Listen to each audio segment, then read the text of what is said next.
magandang umaga po sa ating lahat mga kamagsasaka. Today po is June 7, Biyernes po. So kahapon po June 6, nakuha na natin yung ating in-order na mais. White corn po itatanim natin dito sa ating area na ito. So bakit tayo magpuputing mais ngayon? Malaki din kasi po ang demand ng yung for food consumption para sa tao, yung white corn.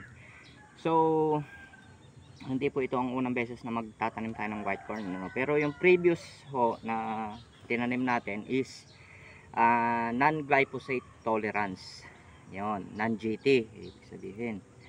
Ito pong tinatanim natin ngayon is GT, white corn GT. Yung glyphosate tolerance po siya. Pwede po siyang isprehin ng pangdamo. So hindi siya mamamatay. So yun po magtatanim po tayo. So bali ang ano po nito, ang lawak nito is 1.4 hectares. Yan. Makikita niyo po, malinis. So ito pa rin ang ginamit nating pangtanim. Isa-isang laglag ho niyan na ang ano niya is 23 to 25 cm ang pagitan. So bali po ito ay 1.4. So ang binhi po na inilaan natin dito is 11.5 kilos. So meron tayong magkaiba kasi ang nakuhanan natin eh.